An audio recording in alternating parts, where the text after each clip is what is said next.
أكيد لاحظت في أوقات كتير إن كل البلوجرز وصناع المحتوى على مواقع التواصل الاجتماعي كلهم بيتكلموا في موضوع واحد في وقت واحد، والكلام بيكون كله في اتجاه واحد، سواء كان هجوم على شخص أو مدح في شخص. المهم إنهم كلهم بيكونوا كأنهم بيقروا من سكريبت واحد. طب يا ترى مين اللي بيكتب السكريبت ده ولمصلحة مين؟ عايز تعرف الموضوع ده بيتم ازاي؟ اتفرج على الملخص ده للآخر. ملخص النهاردة بيحكي قصة مجموعة البلوجرز مختلفين في التوجه والاهتمام والمحتوى. الأولى هي نورة، بلوجر مثقفة وليها متابعين كتير، بنشوفها في أول المسلسل وهي بتتكلم عن شخص عامل نفسه شريف وبيعمل خير وعامل ملجأ للأطفال، لكن في الحقيقة هو شخص مستغل وبيتعدى على البنات القاصرات اللي عنده في الدار على أعمال منافية للآداب. وطبعا بتكون بتتكلم عن الموضوع ده بعد ما جالها دليل على كده، ودي بتكون شايفة إنها كده بتعمل الصح وبتحمي البنات دول من بطش الراجل الشرير ده اللي اسمه علي درويش. وبنشوف علي درويش وهو في عربيته حد بيكلمه وبيبلغه باللي حصل، وبنلاقيه بيحصل له خنقة وبيفك الكرافتة، طبعا ما هو اتفضح خلاص. أما تاني بلوجر هي وردة البلد أو ورود البلد، ودي طبعا شعر أصفر، مكياج، لبس متحرر شوية، وبتحيي الجمهور وخاصة أبو طلال وأبو فهد وبرجل مسلوخة عشان يرمولها أسد وحوت وكده يعني. لكن في الوقت ده اللايف بيكون نايم والهدايا كلها وردة وصولجان وكلام فارغ، فبتتخنق وبتقفل اللايف وبتخلع عدة الشغل اللي هي الباروكة، وبتتصل بواحد اسمه منشاوي وبتحكي له وبيقول لها الناس عندها حق برضه، انتي مش بتقدمي لهم اي حاجة جديدة، كل يوم نفس الكلام نفس الشكل، الناس من حقها تزهق. وبيهددها ان الدعم اللي بيقدمه لها من الوكيل هينزل اذا ما عدلتش نفسها. اما البلوجر التاني هو جابر او الكابتن جيم جيم، وده بيعمل لايفات عن الكوره وبيتكلم معظم الوقت عن حاجات هتحصل في ماتشات الكوره اللي لسه ما جاتش وفعلا بتحصل، حاجه كده زي توفيق عكاشة في زمانه، وشهرته جات من النقطه دي. اما اللي بعد كده هو الشيخ سالم، وده بيتكلم مع الناس وبيديهم نصايح دينيه ومسمي نفسه اسد الدعوه، ومراته مبسوطه بيه قوي لانه بيدافع عن الاسلام وبيتكلم مع الناس اللي بيشككوا في الدين وبينادوا باي شيء ضد الاسلام وتعاليمه.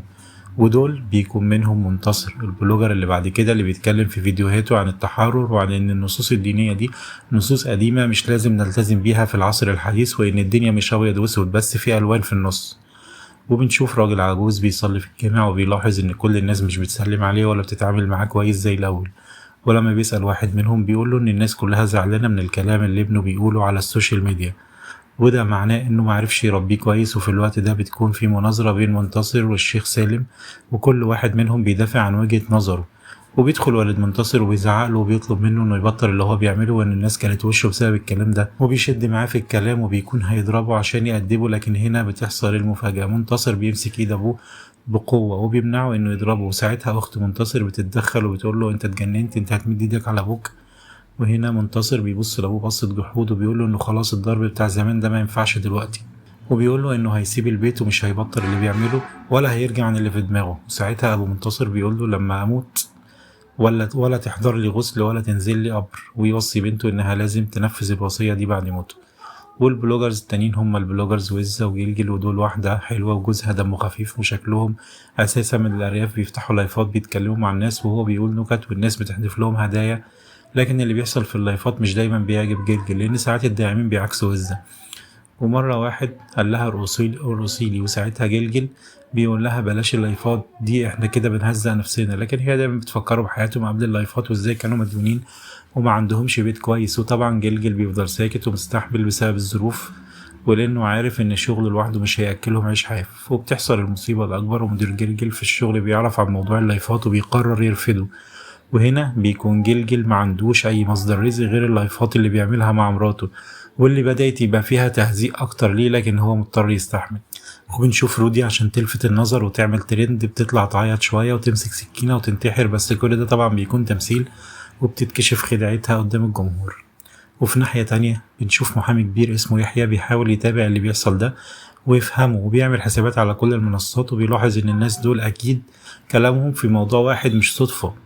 وعن طريق معارفه في المباحث، لأنه كان ضابط سابق، بيعرف إن علي درويش اللي نورا كانت بتهاجمه في الأول ده طلع بريء، وإن الأدلة اللي جات لها كانت أدلة ملفقة.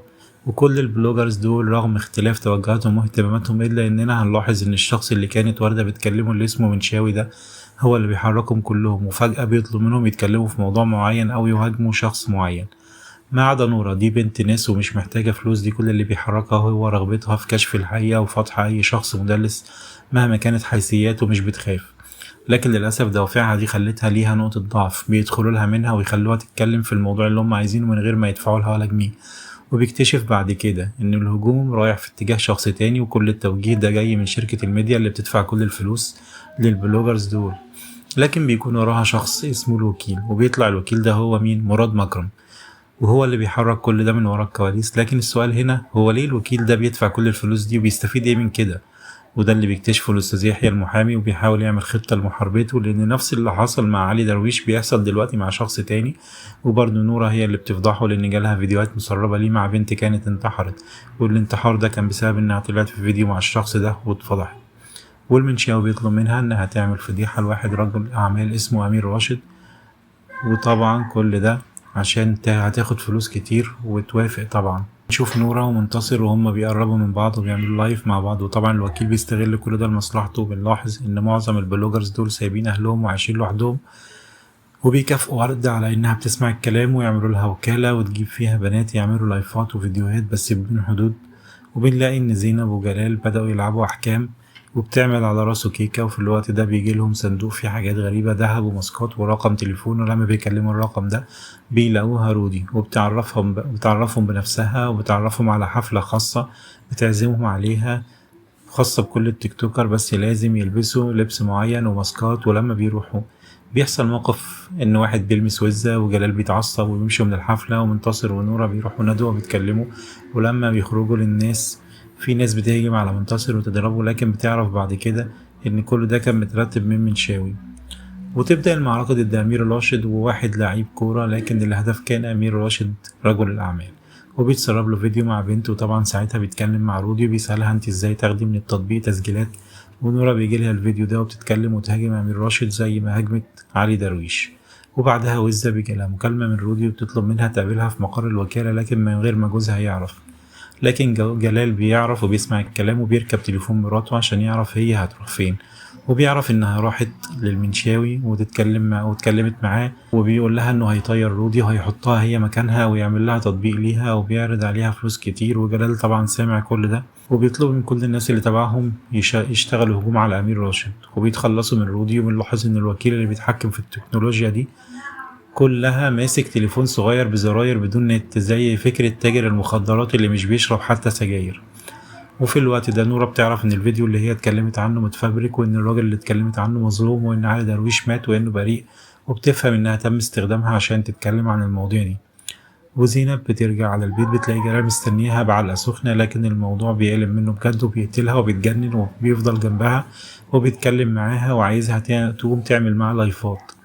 وهنا نورة بترجع لبيت أهلها، والمفاجأة إن أبوها بيكون الأستاذ يحيى فهمي المحامي اللي بيكون جمع معلومات عن أمير راشد وعلي درويش، وبيعرف إن اللي حصل معاهم كان في وقت كانت شركاتهم بتكبر، لكن اللي بيحصل ده بيوقع الشركات في الأرض، وفي دايما مستثمر بيدخل يشتري الشركات دي برخص التراب. يعني الموضوع في الأول وفي الآخر حرب اقتصادية مش أكتر.